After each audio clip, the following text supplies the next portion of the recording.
allargata, messa fuori, c'è Pirlo, ancora Pirlo di tacco, tiro,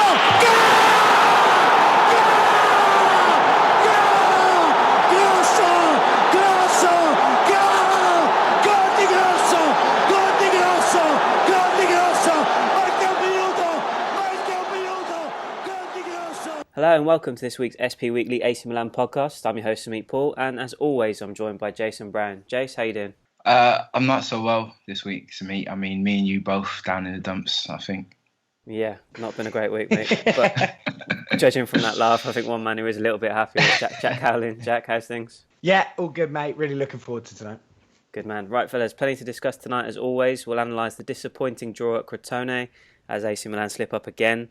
The futures of Manuel Locatelli and Gerard Deulofeu are up for grabs, and we'll delve into the latest transfer market rumours as well. But first, let's start with that result at Crotone. Fellas, I'm going to be honest, I felt like boycotting the podcast this week. After the previous week losing to Empoli, that was bad enough. Me and you both, mate, me and you both. Yeah, Jace, let's just call it a night and let Jack talk. But no, really another lacklustre performance, really, really disappointing. A theme that's run through the whole season, it seems. Another slip up against a smaller club. There's one thing that I can kind of deal with, in a sense, the frustration of not being able to break them down, not having that quality. But the thing that really, really irritated me this weekend was just the opening 40 minutes. It just didn't seem like we were matching their desire and commitment to go out and win the game. They were pressing us. We didn't have the composure or the technical quality on the ball to kind of, make out superior quality show. It was just another really disappointing performance and another slip up in the race for Europa League spots. It's kind of telling that 3 of our last 4 goals now have been scored by defenders, which says a lot about the midfield and the front 3. But yeah, it's just it's not a good time at the moment. It's back-to-back really disappointing results, and Montella's got a lot of things to think about. I just want to break it down, sort of in each department from back to front. I think Alessio Romagnoli's absence has been massive in the last 2 games, and not having that sort of calming influence and ability to build out from the back is really hurting us. Zapata has kind of gone downhill since the Inter game. Paletta's kind of covering for him, but the 2 of them together just don't fill me with any sort of confidence moving forward. So having Romagnoli back as soon as possible will be a massive boost for us. When's that expected to be? He's back this weekend, hopefully. He's back in training, so fingers crossed. Some big games coming up as well. You definitely need him. Exactly. I think Montella, I don't know if it was 100% certain or true, but I think there was an element of kind of resting him this past weekend, thinking that, we should be okay without him, but we need him back for Roma this weekend, so that really didn't work out, so fingers crossed things can't kind be of backfired. Can't be doing that at this time of the season. Yeah, exactly. Every game's as important as the one that comes after. Absolutely. Fingers crossed he's back this weekend anyway. And the one thing I want to discuss in sort of depth with you two is the midfield. It seems that even change of personnel's not really doing the job. Montella likes his 4-3-3, so we've got 3 in the middle. And whoever it seems to be there just isn't taking the game by the scruff of the neck and just sort of setting the tempo for the rest of the guys. For me, personally, I feel as though the midfield is the absolute key to every team, whether that be in the defensive phase, covering for the defenders, giving them that protection, or building play, linking up play between the lines and offering that sort of attacking threat as well. The 3 that played at the weekend, Fernandes, Locatelli and Kuchka, just didn't do it for me. They were overrun, didn't, sort of get a foothold in the game. It was really disappointing. Jace, I'll come to you first. How much emphasis do you put on midfields? Like, do you see them as sort of the be-all and end-all of the team in the terms of they go out and stamp their authority on a game and that's how you win games? Yeah, I mean, definitely. I think it's well known. Pundits and managers talk about who won the midfield battle, who dominated the midfield. And I think, it's telling that everyone talks about it because it's so important. Like, they're the link-up play between the defence. They get back and help, and they carry the ball forward and get it to the attackers, chip in with goals, provide scoring opportunities for the forwards. So if you midfield aren't aren't clicking and they're not playing, it's very difficult for a team to push forward. And you see what happened on the weekend, all the pressure that Crotone were lumping on the midfield. It was as if they kind of they watched what Empoli did and kind of imitated it and just wanted to get numbers in, because obviously he said you play with 3 in the middle, get numbers in, crowd them out, win the ball high up at the pitch, and just put pressure on your defence. And it seemed to work. Obviously not as well as it did for Empoli, but it's a telling sign that Montella didn't pick up on this or change things midway through the game. But I think going forward he has to look at it for the weekend, because if teams are clacking onto this, it could spell a bit of trouble for Milan. Absolutely, and like I said, it's kind of, we'll get to Montella in a bit, but he has copped some blame this week, just in terms of, well, this isn't the first time this has happened, so surely by now he should have adapted and found a way of getting around it. But then again, you look at the personnel at his disposal and you think, is the quality really there for him to do that? It's bringing up a point Jack made, actually. Jack, like I think it was last week, I read out the 3 names that played in midfield, and you basically said that all 3 were essentially replaceable. Almost a very similar situation again this weekend. But for you, do you echo those thoughts as well? And is that, obvious kind of weak link? Milan aren't scoring goals and they're leaking at the back, but does it start with the midfield, or do you look at different areas as well? I think my take on the midfield, I think the chemistry and the sort of personnel that you've got there has to really suit one another. It's really important. I think you can actually be a very, very, incredibly top level team with a good midfield. I don't think you necessarily need superstar midfielders to win, to be a top team and win games. But I think you've got to have the perfect balance, the right personnel.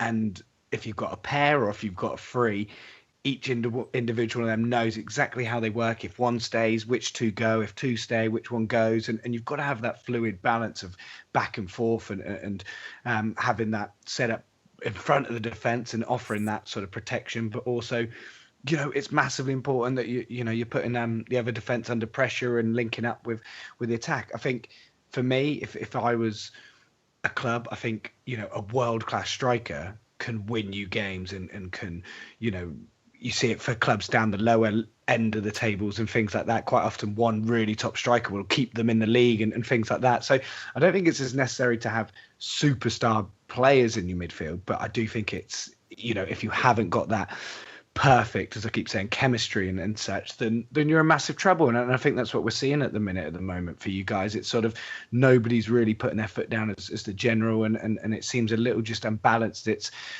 either all 2 go and sort of aren't in the right positions, or everybody's sitting back and they're not offering enough support up top. And that's why we're seeing so many of these rash shots and everything like that going on, because there's not actually enough players to cut it back to at the edge of the box. So your Deulofeus and your Susos are taking these shots from, right on the edge, right on the side of the box and all of this sort of stuff, which is leading to why you're having so many shots but not enough on target and stuff, because maybe they're not feeling they've got the trust in their midfield to be supporting them, and they're having to do it alone. So I think it is a real issue. I think just on the weekend, I think, as you said, the start, there's no excuses for that, not to be at the races 100% at the time. And it seems to be the case. I think is that your last 5 or 6 goals have all come in the second half and of games and such, which is obviously showing that you're slow starters at the moment. And teams will pick up on that. Any decent coach will go, these lot don't come out the blocks, let's go at them. And you're really, really lucky, weren't you, to still just be sort of 1 behind at that point. So I think I was gutted for your boyfriend Locatelli to not come in. And for me that was a bit of a concern, because we've all been saying how much we've been waiting for him to get his chance, and he just didn't lay down any marker, did he? Unfortunately, not that I think you can make any long-term judgment on that, of course, but just really disappointed on that front. And definitely an area where I think you need at least 2, if not more, signings in the summer. 100% agree. We'll get to Locatelli in a minute, and I'm going to throw some names at you this week in terms of midfield that have been linked, which seems to be the priority at the moment. So, but yeah, just picking up on your point about balance and just overall quality, I think there were so many times where sort of Locatelli was left. Well, it's not even that. I think Matthew Fernandes and Kuchka are pushing up, and when we lost the ball, there was just no cover whatsoever. And then Yeah. because of that, like you said, the slow start and Crotone's pressure, the quality on the ball wasn't there, and they ended up just losing the ball. And the counter attack was there all through the first half for most of it, anyway. But yeah, it is a concern at the moment, and definitely needs to be addressed in the summer. Montella was still upbeat in his sort of defence. I think he's trying to just make sure that things don't slip away now. It's 2 crucial games, as we said, coming up. So this is what he had to say after the game. We're still on track despite these last 2 matches. We have learned through ourselves and others' results that it's possible to drop points like this. Congratulations to Crotone. The team has showed it is hungry, believes in Europa League qualification, and is a united group. We are perfectly on course for our ambitions. I'm not quite sure I agree with the perfectly on course. I don't think this is part of the course. Bit of a stretch, that. Yeah. But on the flip side of it, Jace, I guess he's got to stay positive. He's got to keep morale up, and 2 massive games coming up. But we need to bounce back and not feel sorry for ourselves, I guess. Yeah, I guess I think it's because of who you got next. So it kind of still is in your own hands. Obviously, Inter lost the weekend and Atalanta drew points. So the fact that you've got Roma and Atalanta next, it's kind of like those are, well, Roma kind of too far ahead, but Atalanta definitely are one of your main rivals. So if you beat them, it's kind of, you are back on track. But on the other hand, if you lose to them, then you're completely out of it. So I think he kind of, I see what you're saying. He does want to keep the vibe positive, but you need to do more than just, or he needs to do more than just talk. It needs to be shown on the pitch. Couldn't agree more.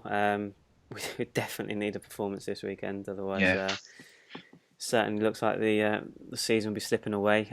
Just in terms, I think it will definitely suit you to play better opposition. Because I think they'll approach the game slightly differently. Whereas, playing these lower league teams, they just, not too fussed about playing nice football, just want to get in your face and make things difficult for you, which, what Jack was alluding to with the midfield is exactly not what AC Milan want, really.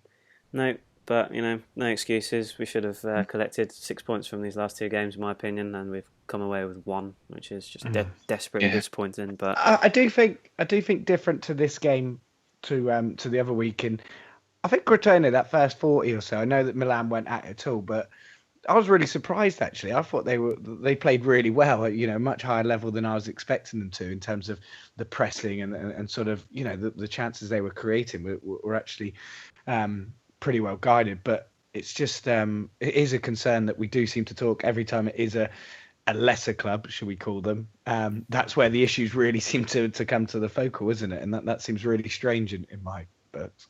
Yeah, it really is. I mean, that's what. Go back to the point that we made earlier. I just feel like these are the games where you just need to sort of your top players to just stamp their mark on it early, and it sort of follows on from that point. We can't afford to keep making these slow starts. I don't really have the sort of solution or explanation for it as such. It's just it's a really, really frustrating. So who would you say? Who is it? If you were to say that you're looking to do that for you, is it the young lads and Suso and Deulofeu, or is there, should other players be the ones really laying down the marker? Because I think that's again something that we've spoken about quite a lot in terms of, I don't know, who have you got that is tried and tested in being a leader and being a standout in these sort of games.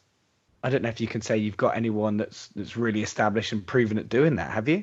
No, I think you're right. I think we kind of, I wouldn't say got away with it. I think, you make your own luck, and things earlier in the season were going well for us. People were stepping up and it all seemed very positive. But I think as the season's gone on, certain individuals have struggled, lost a bit of form, and we just haven't got those proven, established players to kind of make the difference on a regular basis. And inconsistent performances from Deulofeu, from Suso. Got problems up front, obviously, with Lapadula and Bacca, whoever starts. Yeah, it really is. It's just a case of who do we look towards to be the leading figure in this team. So we've got absentees. Bonaventura on a regular basis was the man for us. He was top player week in, week out. So, but you can't just rely on one person. There's got to be other people that step up and make that difference. But we're certainly short at the moment. But just in terms of the implications then for the Europa League race, Lazio won. They beat Roma. Really good performance. Really impressed with them. Atalanta drew with Juve. Again, very impressed with Atalanta as well. But fortunately, Inter lost and Fiorentina lost as well. So, bit of good news over the weekend, but not quite enough for me. Inter are really on a downward spiral, aren't they, as well? They really are. Yeah. All sorts of trouble. Timed it well in that sense. Seems to have both dropped off, but I think I've learnt my lesson. Don't laugh at Inter. I laughed at them the week before, and Milan dropped points, and then seems like they're just learning from each other at the moment. So yeah, but yeah, fingers crossed. Roma this weekend. Let's see what we do. But just going into somewhat more specifics from the game this past weekend. You did mention him, Jack Locatelli. He really did struggle. I can't keep praising him when he does well and then just ignore it when he does badly. I was really expecting a big performance from him, especially given the opposition. This was his big chance to kind of come back into the team and prove himself. And he just didn't deliver for me. There were glimpses. Some of his passing was nice, a bit tidy, some tidy play. Just generally, though, not good enough. It's a two-sided argument for me. I think on one side of it, he's still young, and I think it's quite harsh to put the pressure on him that whenever he plays, he's been sitting out for a few weeks and now he comes in, he's got to perform, he's got to be the top man in midfield. But then on the flip side of it, he has to take his chances. He's got no option. He's at a top club. When given the opportunity, you have got to deliver. And he just simply didn't do that on Sunday. Something that we've spoken about before, Jace, just in terms of Montella's handling of him. Yeah. He obviously made that mistake against Udinese, got sent off against Juve in the Coppa Italia. Following on from that, he's kind of been taken out of the firing line. Sosa's come in. Do you think this has kind of worked against him in that sense, that he wasn't given the immediate opportunity to kind of bounce back and prove himself, whereas now he's had to sort of sit out, bide his time, overthink things maybe, and come back into it, and he's kind of shot of confidence a little bit? Yeah, it looks like it's kind of gone that way. I think I remember saying at the time that it was probably a good thing to take him out the firing line, but judging him on his recent performances, it seems as if, like you say, he's lacking a little bit of confidence. It might just take time, really, for him to kind of get back into things. And I think if the team were playing better, maybe you'd see more confidence from him. But maybe the fact that the pressure's on him, in a sense, to kind of carry the team, and he's not at 100% confidence, it's probably affecting him worse than if he'd carried on playing and if the team were playing better football, really. So it's difficult to say, but I think big games coming up, he's got to say to himself, now's the chance for me to step up. This is kind of like not a now or never moment, but it's a great opportunity just to prove a few people wrong and kind of rectify what's been going on. Well, I'd like to agree, but I don't know if he will stay in the team. I think Sosa's back from suspension this weekend, and I'm kind of worried that he'll come straight back into it and Locatelli be on the bench again, which is... but that would completely knock his confidence. I think Montella has to give him the opportunity, even if it's for a half, let him play the first half. If he doesn't deliver, then sub him off. But I think if he reads that team sheet and his name's on it, that could be like seriously damaging for him. Yeah, it is a risk. I think with it, though, I think we need to calm down a little bit in terms of he's only played 20-odd games this season. He's only 19. He's not 21, 22, 23 in the crux of his career where he has to get, find his club and be playing week in, week out. He's still hell of a young. And is it more crushing for him for a player to come back in and take his position against a massive club, in an integral game, than it is to play Locatelli and he gets absolutely run off the park and you lose 4-0 down at half time? Like, I think there's lots of different ways players can lose confidence and lose faith, and the fans are going to be on him a lot more if he's playing and you're playing poorly and starting slowly and losing a lot of games than they are if he is at the firing line. So I think for it takes a while to get up to speed. When you're playing sporadically and things like that as well, you're always going to be a little off the pace. And I think Jace hits the nail on the head. I'd be waiting until you're on another winning streak or you're really in some top form and then be looking to introduce him, because it's a hell of a lot easier to come into a positive playing team and a team where all your players around you are playing well than it is when everyone's struggling a bit and form's not great, and then you're supposed to come back and somehow rejuvenate everyone when you're only 19 years old. So, I personally, I'd probably take him out of it now for a while. That's probably the way I'd go. But as I said, I don't think there's anything that he should be too offended by, or that it should damper his long-term progression. No, true. Well, I'm kind of hoping that, if he does drop out of the team, then we saw against Inter, he came on near the end and he put in a good shift and he looked a bit, full of energy and a bit of confidence. So who knows, we might see a sort of similar situation against Roma if we need him this weekend. But a question that did crop up on Twitter, I did notice from a few people, was just in terms of his looking beyond this season. I think he sparked it himself, actually, with some comments he made last week. Essentially, the crux of it was just, he knows that he's got a lot of improvement to make. He's had a good breakout season, but there's been down moments as well for him. But he kind of suggested, I hope that I'm here next season to kind of prove myself again. So the question was kind of put out there was, do Milan loan him out and let him get experience elsewhere and build himself up and come back a better player? Or do we keep him, bearing in mind with the transfer, sort of market coming up, whether we're going to be very active or not, especially in midfield? Does he get pushed down the pecking order and kind of lose his spot in the team? Jack, you'll be pleased to know I've been at the polls. There's only one way to solve that, isn't there? Love a good poll, mate. They are back this week. I've got a couple more for you in a bit, but so I did put the question out there. I did ask, should we send him out on loan next season or should he be kept at Milan to continue his development there? 79% said develop him at Milan. They don't want to see him loaned out next season, which is really telling, to be fair. That's how I voted. Good man. Especially if you are going to go out and sign a few good players and replace a couple of the players there with good players, mate, you want him learning off those people on the training ground, learning the way that you play, and it's a long game a lot of the time with developing these players through. Obviously as a Spurs fan, we're in the height of it at the moment in terms of probably.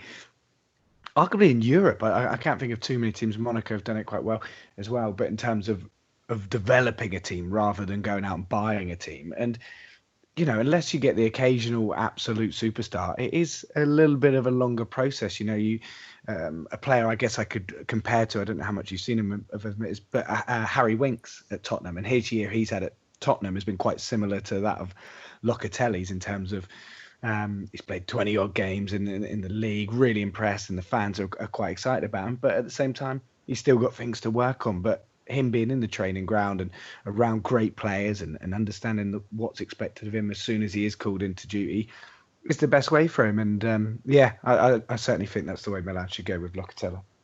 Yep, I agree. I think kind of you run the risk as well, loaning him out, kind of gets lost in that sort of loan system and peters out a little bit, and I just don't see that that's kind of the best thing for his future. I'd like to see him stay, whether it's fleeting performances and stuff and appearances next season, then great, but I just think better off keeping him within the club. So we'll see. I think it's not been a great couple of weeks for him, but still a few games to go this season. See how he copes. But another man that irritated me a lot in the first half against Crotone was Deulofeu. It's the same old story, boys. The love story over? I wouldn't say it's quite over just yet, but we're in a rough patch at the moment. It is a very same old story situation. We've moaned about it, or I've moaned about it for the last few weeks, just in terms of him just not having that maturity and consistency in the final third. And what really annoyed me over the weekend was just his ongoing moaning up to the referee throughout the first half. I'm sure he spent more time moaning at the referee than actually, being an actual threat on the pitch, which was just driving me insane.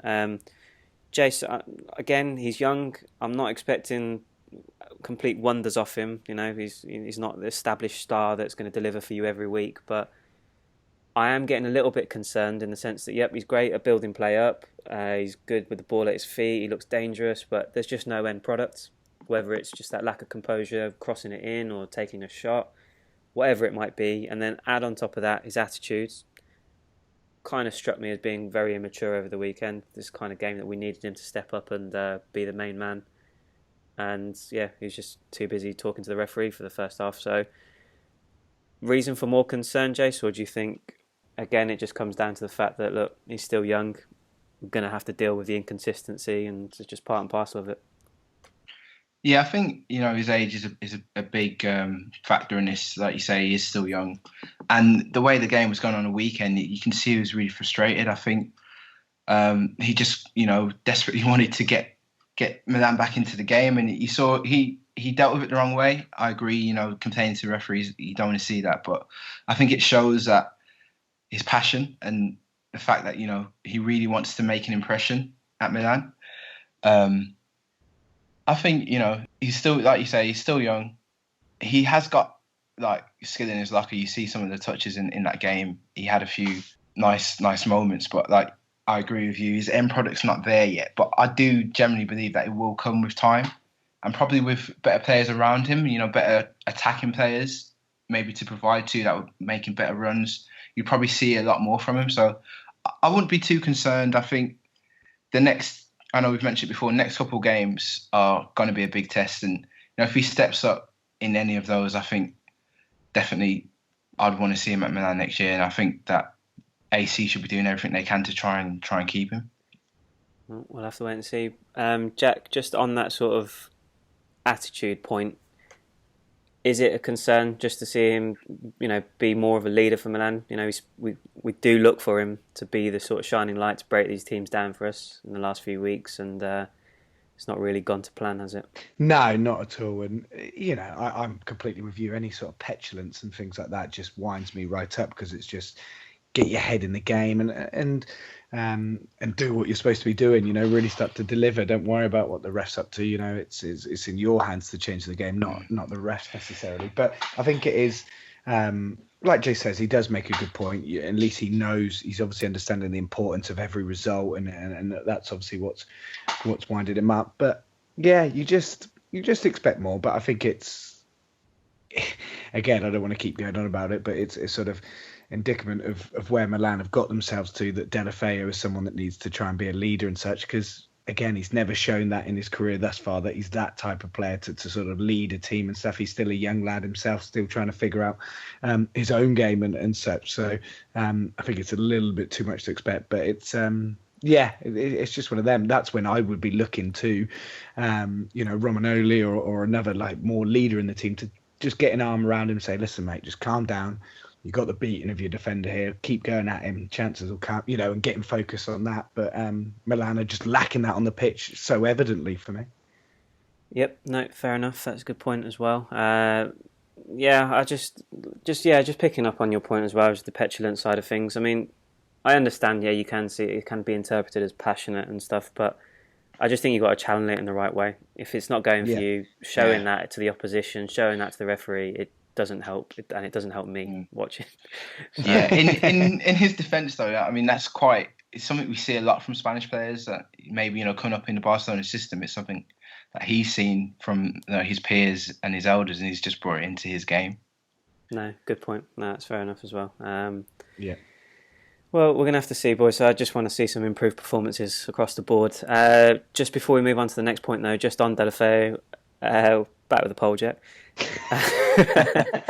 I did ask again question, just has he done enough so far for Milan to warrant a permanent signing this summer? I'm surprised. I did say no, but I understand why. But 63% said yes. So he's obviously doing something right. In the eyes, it was a little bit more even. I said no. I thought it was a little bit more even than that. Yeah, I'd have him all day long. I can see why. Sense, but, yeah.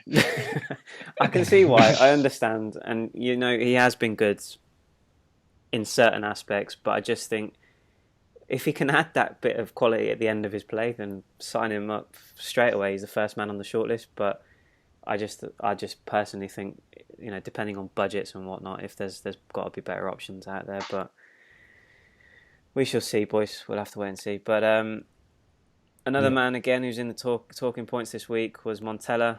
We did touch on it last week after the Empoli result, and we did all agree that it was a complete overreaction, that there were question marks over his future. I've noticed a few more fans have started to criticise him as well. And I get it in the sense that, as we touched on earlier, just this is a reoccurring issue. And at this point, you kind of look to your manager and think, well, this is the problem. How have you not figured out how to get around it yet? Whether it's, more flexibility in the tactics, whether it's changing personnel, doing this, doing that. But it always comes back around to the same point for me, that there's just not enough quality in this squad for him to work with to make those changes work for him. Jack, come to you first. Again, Mancini's name's been banded around this week in the event that Milan don't make Europe. I'm still Team Montella. I will not waver from that for another year at least. Surely the critics have got to give it a rest and just give him time. I think so, yeah. I'm similar to you. I certainly feel as though he should get another year, good summer behind him, and it would be too rash to move on before. But I think the recent results, that they're really disappointing, and whilst a lot of players aren't in form, I don't think he's getting too many calls right either. He's obviously tried change it up a little bit here and there with up top and midfield, which is, to be fair, has been in line with what we've been saying and things like that. But not that much has actually yielded the positive results that you'd like to see from that. And I think I'm just a little bit concerned by the lack of progression in this sort of second half of the season. You went on that little run, which I thought, this is it. And it seemed as though there was a bit of momentum and stuff. But it just doesn't feel as though there's actually been any clear identity still built in the way, in a style of football or what you're actually trying to achieve on the pitch in terms of tactic, formation and setup and such, with what he's been putting out there, in honesty. So I'm a little bit concerned by that, a little bit more concerned than I was a month or two back, just because if you're not playing well, you're not losing. The least I would want is to know what I'm getting and to sort of have, as I said, a brand of football to start to expect. Whilst I'm not quite sure he's nailed that down. But as you said, sort of squad depth and the injuries and suspensions and things haven't helped that either. So as I said, I'm not on him. He deserves another full year. But I am a little bit more understanding of a few frustrations, but certainly nothing to push him out at the moment. Yeah, I mean, I don't think it should be that far for most of the people that are complaining, but I do agree with you in that sense. I think we kind of did have an identity, and to be fair, that there is a massive difference with Milan this season compared to the last couple. I do feel like there has been genuine progress made, and there's more of a sort of solidity about the team, and I just feel the mentality's kind of changed. I think in the last couple of years, there's just been something wrong, fundamentally wrong with the team, the squad. And Mihajlovic deserves a bit of credit, going back a little bit. I think he kind of started the process to make improvements. But I think Montella's done, a solid job. But yeah, there are certain things that he is getting wrong. I don't agree with all his selections all the time, which is natural. But I think it's just still too far-fetched to suggest that if we don't make Europe, then it's time to go, move on to Mancini. But, Jace, especially because they're going to be happy, so you get the Chinese friendlies on the go. Exactly, that's it. So, Jace, do you echo all those points? Just Montella, keep the faith. Yeah, I do, but it's difficult. I mean, from the owner's perspective, I can see why, if they don't make Europe, they would go for Mancini. I personally agree with you. I'd stick with Montella, but I don't think it would be necessarily a complete disaster if they do go for Mancini. It could potentially work out in AC's favour, but I think it's only fair to let Montella have a window, see the players that he wants to bring in with a proper budget, and see what he can do. I think he's earned that much. I echo your points as well. Recently it hasn't been good, but I think give him a window, let him get his players in, and then if it doesn't work, give him the boot and get in a more experienced manager. But I think at the minute he's definitely earned the right to be able to go out there, spend money, buy his own team, and really have a go at getting as high up in the league as possible. Yeah, that is the key for me. I think you've got to give him a window, bring in the players that he wants to kind of implement the stuff. I think, Jack, you asked me a couple of weeks ago, last week, about just what has he done in the past to make me have the faith in him to get it right in terms of players and stuff. I look back at his work at Fiorentina, and I just think that if he can replicate that bringing the players in that fit his style, that will press high, that will push the opposition, that are technically gifted on the ball, all those things. I know I'm asking for a lot, but I think if he gets those right, then we'll see a completely different side and his team next season. So, got to give him the window this summer to kind of address the faults in this squad, I think. But unfortunately, Jack, I didn't have a poll for this one. I probably should have, shouldn't I? I should have got the feel out there for who wants him to stay and go. But I assume that the majority would say stay. But be interesting, mate. There's one for you today. Next week, I'll give it a week for you. We'll get some answers. But more polls than a bloody strip club you have, Sammy. I've got one more coming. We'll get to that in a minute. But the last thing that I just want to discuss is transfers. It wouldn't be a week in Milan without more speculation and more rumours of players joining. But I think the overriding question that I've had this week is just in the sense of what roads should Milan go down. There was a point where we were being linked with Fabregas in midfield, for example, Musacchio in defence, Benzema's cropped up. There's been a couple of other more experienced names that have been linked. But then there's been a shift this week in the sense that we've been linked with Frank Kessie from Atalanta. Apparently he's going to reject Roma and come and join us, which would be amazing. But whether that actually happens, I'm not. We'll have to wait until he's actually holding the shirt for me to believe it. And we've also been linked with another youngster, another 20-year-old, is Lorenzo Pellegrini from Sassuolo. Another bright, talented young player, Italian player. And I think, based on what I have seen of him, I think he's a top talent. So that'd be another good signing. But that shift has kind of raised the question with me. What path do you two think Milan should go down? We know about the youth players that they've got at the moment, that nucleus of young Italian players, and I think I kind of know what Jack you're going to say based on what we've just discussed earlier. But is it more important to focus on those established, difference makers, the likes of the Fabregases of the world, to kind of come in, lead by example with these other youngsters that are already in place, or do we build on that and continue with the likes of Kessie and build that young team together, if you like? I think someone like Kessie's profile, could be a really good fit. Similar to that sort of Tielemans from Anderlecht in terms of a box-to-box midfielder who can make a big defensive, put in a big defensive shift and also contribute goals. And looks like a bit of a generation talent. So you always take a punt on somebody like that. I think that's that'd be really, really exciting. But I'd just be careful not going out and getting too many young players. It's if the club are spending a lot on those transfers anyway, if you get a few people for cheaper and you're going to give them time, it's fine. But if you go out and spend a lot of money on these youngsters and they're instantly expected to come in and be the impact players, it's dangerous. It's a dangerous way to go, especially given the lack of sort of seniority already around the club.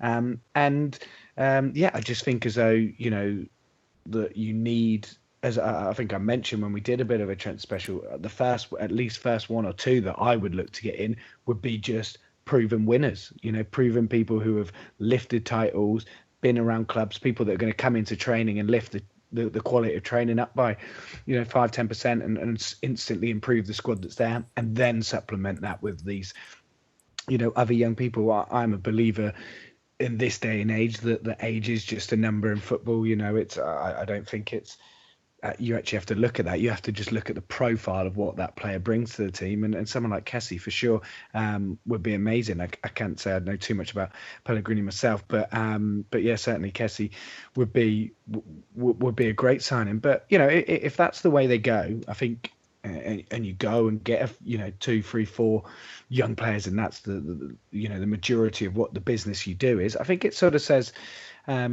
as you said, it does sort of change the ethos of how you're looking. I think maybe the club are sort of more looking at what's going to happen over the next 3, 4, 5, 6 years rather than the next 1 or 2. I think that's only fair that if you go out and do that you're giving them the time to really develop, and maybe it says a bit about the stature of the club as well. If you think that you are actually going to struggle to compete for some of these more established players and more senior players because of the interest elsewhere, then obviously youth and is another way to go. So, mate, I'm really it's exciting, isn't it? It's, you know, as you said, some of it just seems a little bit too far-fetched and stuff like that, the transfers, but it's going to be a really, really interesting window for Milan, and one that could mould you for years to come, hopefully in a positive way. Absolutely. I don't know, what do you guys think in terms of, it almost feels like the fashionable sort of popular thing to have, like, rather than look for the established player now, everyone wants to know who the best next big thing is from a certain country or whatever. It's always, you know, who's the top quality teenager from France that we can snap up, rather than here's a proven winner, he can come in and do a job straight away, why don't we get him instead? I almost feel that's the way it's going, but money just makes it difficult, doesn't it? You know, Yeah. for a proven winner, not just how much you're going to have to pay for someone to put up to give it up, but wages as well are just astronomical. Yeah. I think when defensive midfielders go for 89 million, it just completely changes the whole game. Like, you can't, a team like Milan can't compete with that. You know what I mean? You saw how much Juve brought Higuain for. Like that money is ridiculous. So I guess clubs have no choice but to try and find young talent, invest in them, and then, you know, hopefully get a few good years out of them, and then probably go and sell them for 89 million to English clubs. But yeah, it's a shame, but it brings something different to European football, I think, which can have a positive spin. You know, we're getting all these young talented players. I think I agree with Jack completely. Kesse's a great player, and it wouldn't really be much of a gamble, in my opinion, because we've seen what he's doing at Atlanta in the Serie A. But, you know, again, I don't know much about Pellegrini, but I mean, if they're proven players in the league, then it's kind of less of a gamble, I guess, than getting an experienced player who's never played in Serie A before, who may need a season or half a season to bed in. Yep. No, I completely get that. I mean, the wages thing as well kind of strikes me as a concern, because I see the likes of Fabregas linked, and I know Milan has supposedly got a lot of money to spend this summer, but are we able to match what he's earning at Chelsea? You know, are we an attractive proposition to say leave the champions of England and come join us trying to get back into the Champions League next season? I don't really get where we're going with that. I'm not quite sure that, you know, those are kind of realistic targets. Whereas, building with youth, like I said, Jace, established players in Serie A, albeit I know they've only come to the fore this season, but those two in particular, Kessie and Pellegrini, they've both done really well this season. I know a lot of fans have got doubts about Pellegrini. They kind of pinpoint him as Bertolacci 2.0, which is a bit over the top for me. I think he's chipped in with 8 goals, 8 assists for Sassuolo in about 30 games this season. So for a midfielder of what we're looking for, I think he ticks a box for us. But yeah, I mean, I think a balance of the two would obviously be the ideal situation, but we also got to assess who will actually join us this summer. But you need to look at, and again, like you said, the struggle to sort of sign proven winners and such. But, you know, some of the transfers that have impressed me most in recent years, you know, certainly Xabi Alonso from Real Madrid to Bayern Munich. That's got to be one of the best signings, you know, free transfer, and he still gave them a good 2-3 years of pure quality, pure class. And you know, you've got to find that club. You know, Juventus have got to have a few people on their books who aren't playing as much or a bit older, and you've just got to take that gamble that, you know what, they can still give us a year or two, because what you get off the pitch can be huge sometimes as well. And you know, there's all sorts of evidence and things like that. You know, your old favourite Zlatan over at United, obviously he's still providing massive on the pitch and stuff like that, and it'd be hard for Milan maybe to get someone quite at that level. But do you know what I mean? That they are around. There are these players that are still looking for the big clubs where they can still leave a big mark. And I think that's as important of a market as it is as the young market as well for you guys. Yeah, no, definitely. Well, just on Juve, look at Dani Alves. I think that's a prime example, if you like, just snapping him up and bringing him in. He's done a great job for them. So, I get it. But all sorts of names. I've literally lost count of the number of names now that have been linked this week again. Kind of exciting, kind of just like, let's just get to the summer and start signing people. I'm bored of listening to names. But final poll of the pod, you'll be pleased to know. I did really want to get sort of an idea of what people were thinking, whether it should be youth or whether it should be experienced and proven players. It was a lot closer than the last two. 54% said they'd prefer to buy experience and proven talent. Yeah. But again, I'm assuming that if there was a third option of a balance in between, I think 99%. But there were a couple of comments. I think one, Milanista Africa was adamant that we've got enough youth already. It's all about mature and experienced players. And then to kind of build on both your points, we had a comment from Usman who basically said Kessie will be a great addition to our midfield. So depends on the personnel, I guess, as well, and who you're looking to bring in. So yeah, interesting time, boys. Interesting times. And then just a quick one. I had a Twitter question from Ravi. He asked, how useful can Honda be in the remaining matches? Ocampos or Honda, who's the better sub?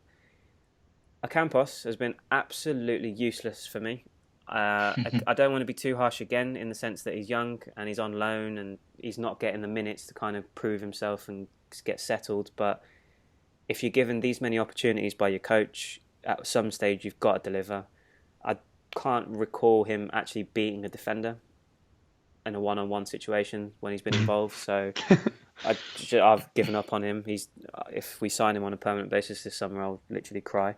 So yeah, hopefully not. But Honda is an interesting one because he's been out of favour all season. I don't know whether it's issues in training, I think his contract's up at the end of the season, so he's obviously on his way out. But he's not been used at all. I think he had a little cameo appearance a couple of weeks ago. I forget who he played against, but he looked all right. He only had a few minutes on the pitch, but he seemed up for it. He had a little bit of quality, delivery into the box. So for me, if there's a man that comes off the bench for us, we need a goal. I'd much prefer to see Honda come on than Ocampos. So that's one for Montella to think about, I think. But I don't know, have you guys seen anything of Campos? I'm assuming you probably haven't because he's done nothing. No, I've. To be fair, I haven't seen much of him at all. If what you're telling us is correct, I don't see why he's not getting a look in at all. I mean, especially the last two games. If he's got, we've seen his free kicks, we know what his shooting ability is. If he had come on, got half a chance in any of these games, you could be looking at, rescuing a point or in each of them. So probably, you alluded to it, something going on in training. Maybe he's falling out with the manager, but definitely from what I've seen of him, he does have the quality to make, guest appearances and probably pop up with an important goal. Yeah, definitely. I think it comes back to a point that you made as well, Jack, just in the sense that Montella's decision making.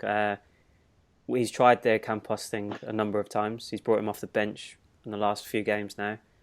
It hasn't worked. It has, I understand another number up top, different dynamic and move things around, shift players around. But if it's not working and you've got someone like Honda sitting on the bench, surely you're better off giving him a chance rather than going with the tried and tested, which has failed every time. Yeah, for sure. Why not? Do you know what I mean? It's one of those. There's no point, sort of doing something stupid over and over again, isn't it? Or something that failing over and over again. And Honda, in honesty, he was.